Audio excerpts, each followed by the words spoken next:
Hello दोस्तों, आपका फिर से स्वागत है आपके अपने यूट्यूब चैनल संस्कृत स्टडी वार में। और आज हम पढ़ेंगे अनुष्टुप छंद। इससे पहले हम मात्रिक छंद पढ़ चुके हैं, जिसमें आर्य छंद हमने पढ़ा था, और आज हम वारणिक छंद आरंभ करने जा रहे हैं। तो अनुष्टुप छंद क्या है? हमारा वारणिक छंद है। तो मात्रिक छंद और वारणिक छंद में क्या अंतर बताया था मैंने पहले, कि मात्रिक छंद वो छंद कहलाते हैं जिनकी गणना मात्रा के आधार पर की जाती है, जिनकी पहचान मात्रा के आधार पर की जाती है, वो मात्रिक छंद कहलाते हैं। और वारणिक छंद जिनकी पहचान वर्णों के आधार पर की जाती है, वो वारणिक छंद होते हैं।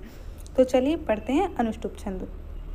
अनुष्टुप छंद, अनुष्टुप छंद कैसा है? यह एक वारणिक छंद है और इसमें कुल कितने 32 वर्ण होते हैं अनुष्टुप छंद में।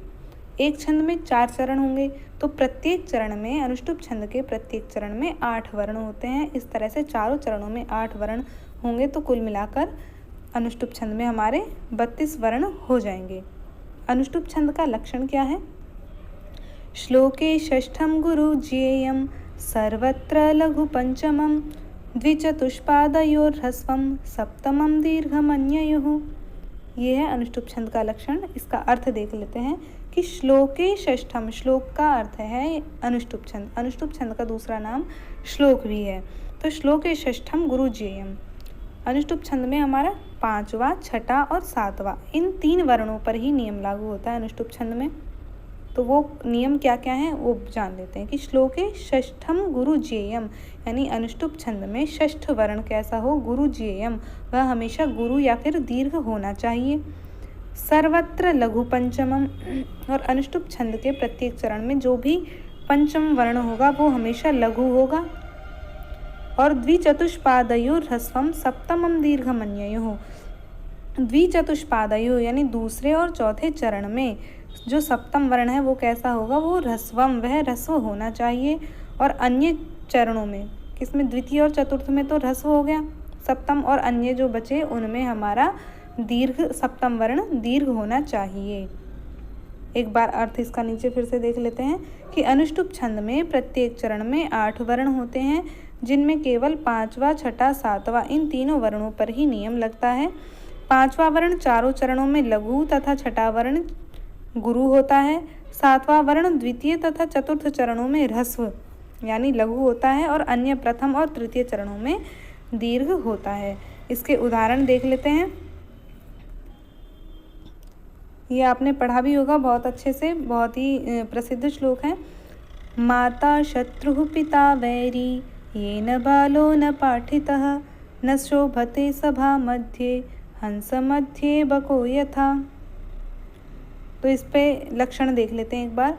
अनुष्टुप छंद के जो वारणिक छंद होते हैं ना, उसमें हम जब वर्णों की गणना करते हैं तो ह्रस्व वर्ण को हम गिनते नहीं हैं, केवल जो भी पूर्ण वर्ण होगा उसी की गणना करते हैं। तो इसके वर्ण गिन लेते हैं एक बार कि 1 2 3 4 5 6 7 8। हमारा 5वां वर्ण है पी, तो ये कैसा है? ह्रस्व है। लक्षण क्या कहता है? सर्वत्र लघु पंचमम, तो पंचम वर्ण सब जगह लघु होना चाहिए। और षष्ठम, श्लोके षष्ठम गुरु ज्ञेयम, ये 6ठा वर्ण है तो ये गुरु है। और इसी तरह से सप्तमम, जो सप्तम वर्ण है द्वितीय और चतुर्थ वर्ण में जो है लघु होना चाहिए, लेकिन ये हमारा प्रथम वर्ण है, तो प्रथम वर्ण में, प्रथम चरण है, इसमें हमारा दीर्घ गुरु है। ये लक्षण घटित हो गया। अब अगले चरण में देखते हैं। 1 2 3 4 5, तो पंचम वर्ण हो गया, ये लघु है। पाठितः, पा ये गुरु हो गया, 6ठा वर्ण है, और ठी ये लघु हो गए, सप्तम वर्ण है। और दूसरा चरण है, तो दूसरे चरण में क्या कहा था? द्विचतुर्पादयो ह्रस्वम, दूसरे और चौथे वर्ण में ह्रस्व होना चाहिए, सप्तम वर्ण। इसी तरह से आगे, न शोभते सभा मध्ये हंस मध्ये बको यथा। 1 2 3 4 5 6, पंचम वर्ण है स, ये भी लघु है। सभा, भा हमारा गुरु हो गया, षष्ठ वर्ण हर जगह हमारा गुरु होगा। और मध्य, ये सप्तम वर्ण हो गया, सप्तम वर्ण हमारा लघु हो गया, नहीं गुरु हो जाएगा, क्योंकि इससे आगे ये संयुक्त वर्ण है, तो म हमारा गुरु हो जाएगा। हंस मध्ये बको यथा। इसी तरह से 1 2 3 4 5 6 7, तो 5वां वर्ण लघु है, को हमारा गुरु हो गया, ये लघु हो गया। इस तरह से हमारा लक्षण घटित हो जाएगा। इसका दूसरा उदाहरण भी है, माँ निषाद प्रतिष्ठां त्वमगमः शाश्वती ही समाः यत् क्रौंच मिथुनादेकम अवधि ही काम मोहितम।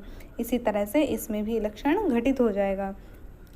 उम्मीद है आपको अनुष्टुप छंद बहुत अच्छे से समझ में आया होगा। एक बार फिर से इसका रिवीजन कर लेते हैं कि इसका लक्षण क्या कहता है। श्लोके षष्ठम गुरु ज्ञेयम सर्वत्र लघु पंचमम द्विचतुष्पादयोर्ह्रस्वम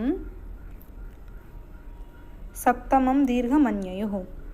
तो श्लोके षष्ठम, श्लोके यानी अनुष्टुप छंद में षष्ठम वर्ण जो है हमेशा गुरु होगा, पंचम वर्ण सदैव लघु होगा और द्विचतुष्पादयोर्ह्रस्वम दूसरे और चौथे चरण में जो सप्तम वर्ण है वो ह्रस्व होगा, पहले और तीसरे वर्ण में वो गुरु हो जाएगा सप्तम वर्ण।